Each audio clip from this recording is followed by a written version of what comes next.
Hello, my name is Rahil Nasir, and over the next few minutes I'll explain what we mean by digital sovereignty and why it matters in Europe.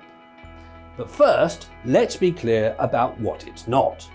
Digital sovereignty is not about politics, where Europe is pulling up its digital drawbridge to defend itself from foreign-based cloud invaders. Nor is it just about controlling data. Of course, data sovereignty is a fundamental component of digital sovereignty, and since the introduction of GDPR in 2018, data privacy principles have now become well established across the European Union. However, digital sovereignty should be thought about in a wider context where, as well as data, the focus is also on the infrastructure and software that are created and relied upon to operate in the digital world. Now, to help business and technology leaders think more strategically about this subject, IDC defines digital sovereignty as the capacity for digital self-determination by states, companies, or even individuals. Put another way, digital sovereignty gives data-driven organizations a license to operate. And once you cut through all the political noise that has surrounded the idea of digital sovereignty, what you're essentially left with are issues of resilience, control, and management of IT infrastructure, all of which have been on the IT agenda for decades. So there should be no real surprises here. So why are we talking about digital sovereignty now becoming a bigger issue in Europe? Well, put simply, as cloud uptake continues to rise, so do concerns about data. When asked about their biggest security, compliance, or trust challenges when it comes to cloud, almost 40% of organizations in Europe said that they were most worried about data protection.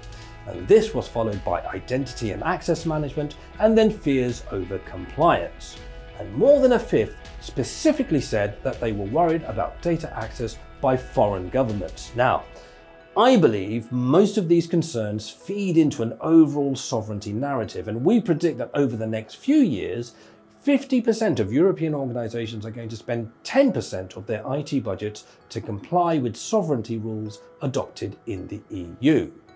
What's more, in the IDC Worldwide CEO survey conducted in January, 80% of organizations in Europe considered digital sovereignty to be their highest priority, and that ranks alongside diversity and inclusion. As a result, IDC believes that the next cloud organizations will consider adding to their multi-cloud strategies is going to be a sovereign cloud, certainly for certain workloads and dataset. And that's a good thing.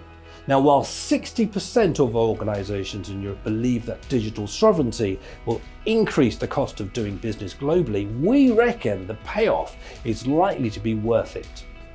For instance, adopting cloud services from providers that embrace digital sovereignty principles will help organizations to build and boost trust from customers, partners, governments, and other stakeholders.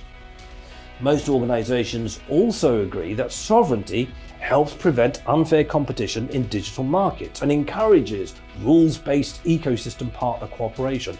And that's not all. We also believe it will lead to wider market access, ease of doing business, not just locally but globally, and, as mentioned before, increased resilience and greater interoperability. So yes, there will be additional costs to consider when preparing for sovereignty, but here, organizations should carry out a classification exercise to establish which parts of their business needs to be controlled and managed, because not all data will need to shift to a sovereign cloud. Our advice to cloud customers is to declutter your digital thinking and be guided by business outcomes and strategies when deciding where to place workloads. If you want to find out more about digital sovereignty, look out for this recently published report, which is available to subscribers at idc.com/EU. Thanks for listening, and see you again soon.